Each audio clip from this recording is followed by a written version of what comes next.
Today we're going to be going over how to do a re-sling on a Berlin Gardens chair.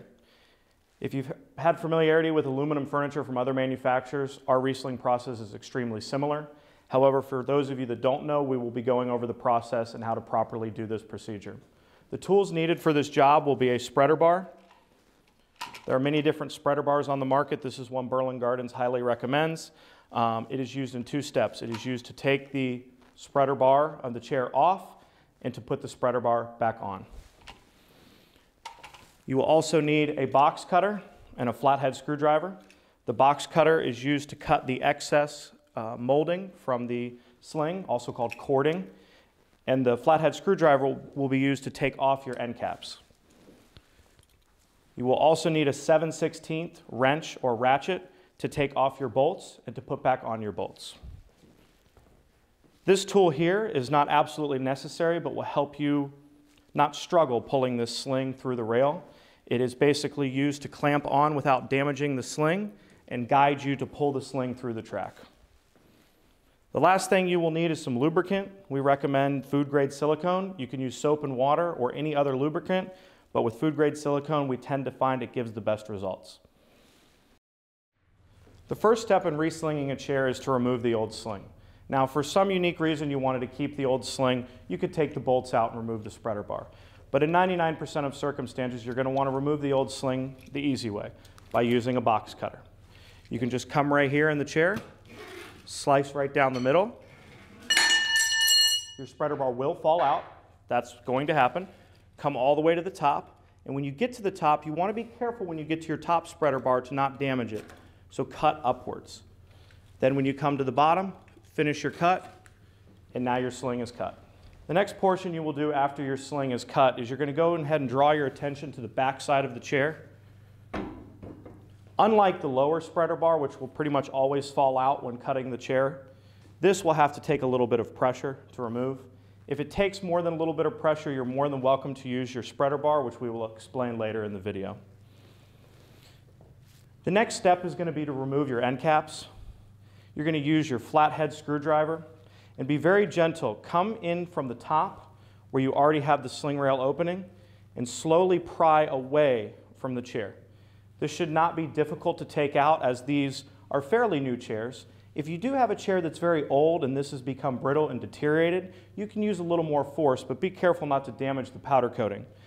If you do need replacement end caps, as these will deteriorate over time, you can get those from us here at Berlin Gardens. You're going to repeat the removal of the end caps all the way around the chairs on all four corners of the chairs. And when you're ready to remove your sling, a little trick that we've learned over the years is if you bend this sling up vertically in order to match the sling rail, it allows less friction and allows you to pull this sling out far easier. So we're going to go ahead and get that bent up, and we're going to go ahead and pull right out. If I had not bent that up, the friction of rubbing against the sling rail would have caused it to be much harder to pull out. Now that you have your sling rail, your spreader bar, and your end caps removed, it's time to remove your sling rails. There's a lot of different ways to do this and a lot of different practices that people do. I've seen some retailers who will take off both sling rails and put the sling on off the chair. I've had some retailers take off one sling rail. I've had some retailers not just barely loosen up the sling rails. I'm going to show you how I do it. I've done hundreds of these. This is how I would recommend. And that is to take one sling rail completely off. So we'll start with your bolts and your 7/16 wrench. It's just a matter of going nice and slow. Now I will talk about something while I'm doing this. There's a process in this category that we deal with what's called galding. And it's the interaction between stainless steel and aluminum, two unlike metals. And when you're taking these pieces of hardware off, you always want to either use a hand tool, which we recommend, or a drill on an extremely low setting, but I would not recommend that. If you go too fast, the friction of these two metals heating up will cause the hardware to get stuck in the frame. So we recommend going very slow in this process, taking your time. Trust me, it's not worth rushing it and having to drill out the chair and redo this process all again. Once you get towards the end, you should be able to hand tighten these out.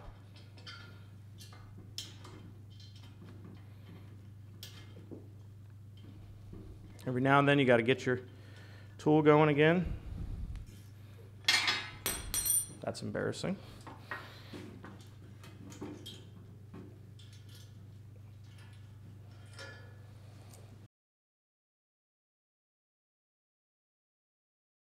As you notice, I have not taken all 4 bolts off. I've taken these 2 bolts off to remove this one side, and I've loosened these sides about 1/2 of an inch.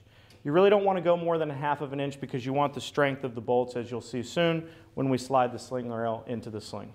It's now time to put our new sling and our sling rail that is completely removed from the frame. We have our new sling here.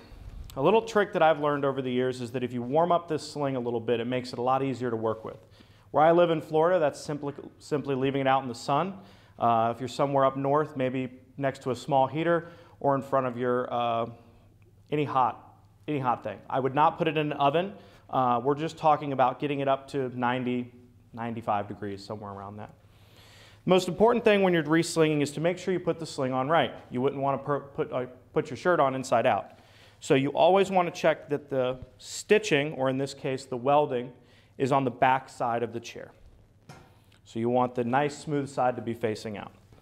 I like to lay my sling down on the chair to help me visualize how it's going to go. So I can confirm here that this is going to be the proper way to do this. You're going to take your independent sling rail that you've removed from the chair, and this is where the lubricant comes in. I like to use the little straw or the little nozzle that they provide. It helps get down in the sling rail and not make a mess all over the sling. Take your sling rail. Doesn't have to be a lot. A couple little squirts. And that's going to help that sling slide through there very easily. Now you got to remember, this is a brand new sling, and this is not an easy thing to pull through the sling rail. It is going to take a little bit of effort and strength, and that's totally fine and totally normal. You'll line up your sling rail. You can start from either side, but I, out of habit, like to start with the top. I found it makes it a little bit easier. So we'll come here. We'll insert the spline into the sling rail and slowly work the sling down the sling rail. Again, remember, this is not going to slide through perfectly easy. It is going to take a little bit of effort. I find that feeding the sling, a combination of feeding and pulling at the same time, allows for this to be much easier. If you just pull from the bottom, you will get jammed up.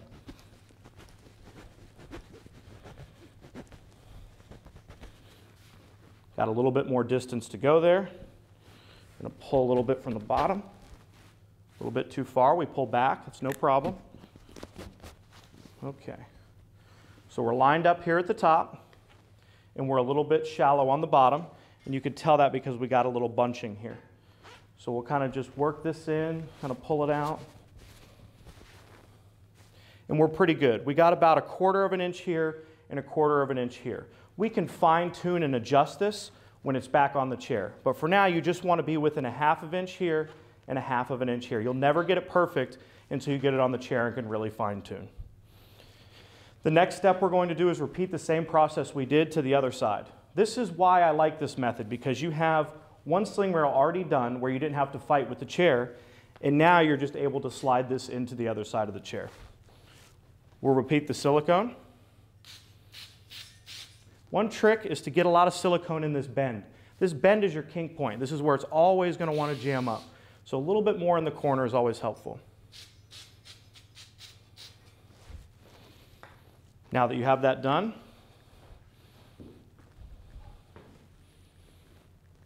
remember, I like to start from the top. If you find starting from the bottom is easier for you, be my guest. Either way is fine. As a trick, you always want to make sure that this sling is going to sit properly. Okay, the front is facing forward. I have it on the right side. It's much easier to double check your work before you're done. Start your spline. Get it started. Now this part here is where if you have to do it by yourself, you can. But it's much easier if you have another person to help you with this. So I'm going to ask Johnny, come in. The second person's job is fairly easy. They put their foot on the front of the chair to help stabilize, as well as hold the other sling rail for you so that you could do the feeding of the sling through the chair. Same as we did last time, we start the sling at the top, we get it started, and we push and we feed, just as we did last time, through the chair. As a reminder, this is not going to go in perfectly glide free. It will take a little bit of movement and pushing and tweaking. And just like that, we have the sling rail in. After this part, there's really no need for a second pair of hands.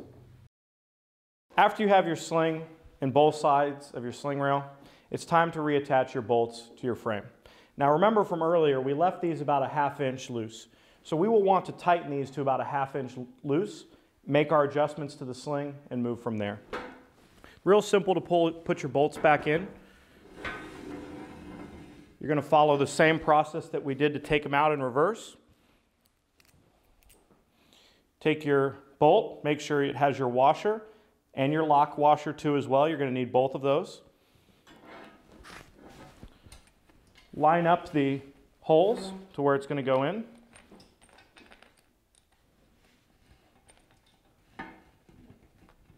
And here you just kind of want to get it started by hand, nice and gently. Always start by hand so that you know you're not cross-threading the inside of the chair. Once it starts to tighten up, you can go ahead and grab your tool and come in here. As you're holding this frame and keeping it level up and down, you can come in and get tighter here. I will say a little personal trick is when you're putting the bolts back on, it is a little bit easier with a ratchet so that your head is not sliding in and out of the bolt. But this works just fine as well too. Now remember, you do not want to tighten this all the way up. You want to get to about the same depth as your other side, which is about a 1/2 inch here. Once you have about a 1/2 inch there, you'll notice your sling is starting to tighten up. Do not worry if you see wrinkles and small things like that. We will make fine-tune adjustments. Once this is done, it's time to go to your bottom of your chair and do your last bolt. To do your last bolt, it's often nice to have a table to be able to put the chair upside down. It's not necessary, but it'll just make your life a lot easier, and it'll keep you off your hands and knees and on the dirty floor. So I went ahead and moved the chair upside down, and I put a nice piece of foam down here, which is also to protect this frame from getting scratched up. Take your last bolt, you're going to repeat the same process that we just did.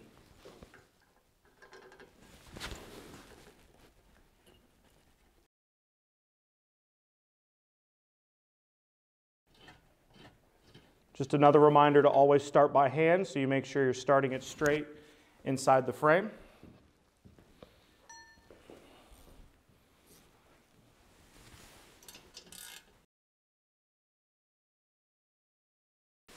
And then you'll see there we've got it to about half of an inch from being fully tight and 1/2 inch from being fully tight. You want to go ahead and feel your sling. This sling is feeling good enough to where we can now make our micro adjustments and make sure it's perfect inside the frame. Now that you have your chair back on the ground, it's time to make your final adjustments. You're going to use your sling puller tool. Again, this is not necessary, but it's almost imperative to pick up one of these. It really helps make things easier. You're going to want to basically work your sling so that it's all the way up against the edge of the frame here on both sides. Again, this helps to have a little bit of strength to be able to pull this. And it's not going to be a gentle pull. I'm probably putting about 20 pounds of force with my arm on pulling these up. And don't worry about if you see this coming cross like this. All of these little imperfections will be done when we fully tighten the chair and put our spreader bar in. Right now we're just focusing on getting these materials completely to the top.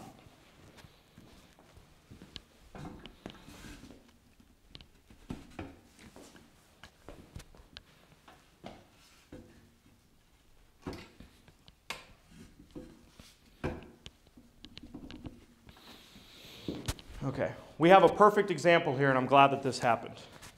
So when I pulled this tight down here, it pulled this part back up. That's going to happen. Happens about 1 out of 4 times when you're doing these slings. And there's a very easy way to fix that. So what you're going to want to do is get your bottoms perfect. And then we're going to tighten up the bottom so that they won't move. and then we're going to stretch the sling from the top. So we're going to go ahead and do that now.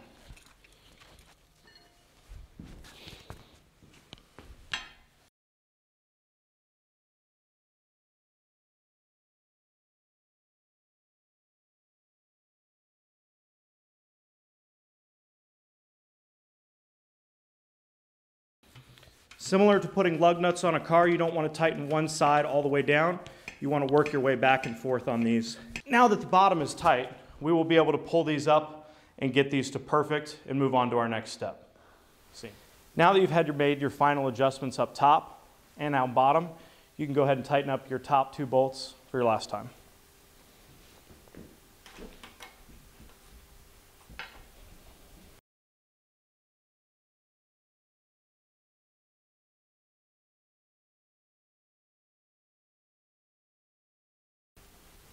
This last bolt, when you go to tighten your last bolt, it will require a little bit of pressure to get all the way in. That is not to be concerning. These slings are very tight because they're made with very tight tolerances, and you want this sling all the way tight until it touches the side of the frame. Once it touches the frame, you are good and tight. The next step to do on this chair is you're going to cut your excess spline. This can be done with a pair of scissors or a box cutter. With a pair of scissors, it is a little hard to get it all the way tight to the spline. I like to use a box cutter. Piece of warning, when you are cut away, I've actually nicked my finger one time doing this, not being careful. So from now I've learned to start and push away. So make sure your fingers are out of the way and you're cutting away from yourself. Back and forth, like that. Notice how that gave. If my finger would have been here, I would have cut myself. Keep your hands away and push down on the spline. Then you're going to go into your end caps. You're going to want to pay attention that you're putting your end caps on the right way. The extruded part of the plastic is going to go into the inset part of the sling rail, and your flat part of your end cap is going to cover the spline. You're going to make sure they line up nicely. Work the cap in. And if need be, you could take a small rubber mallet to help work your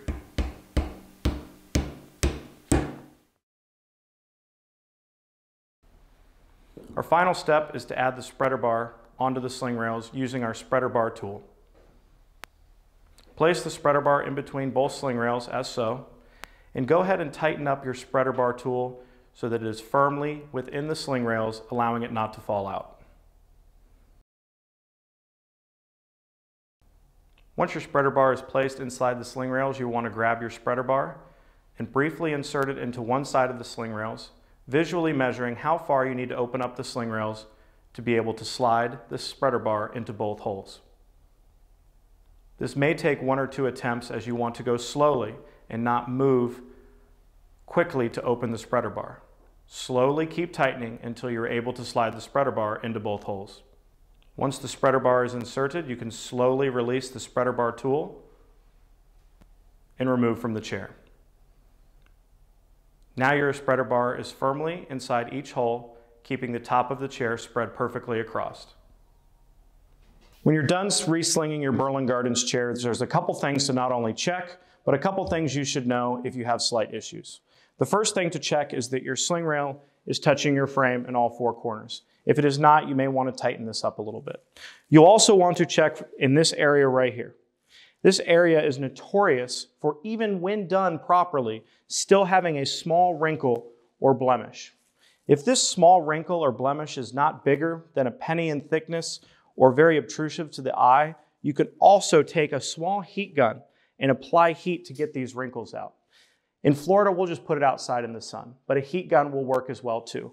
Do not be fearful if there's small wrinkles. This can sometimes be normal. We were fortunate enough in this re-sling to not have any wrinkles, so you're able to get a beautiful representation of what a proper sling looks like.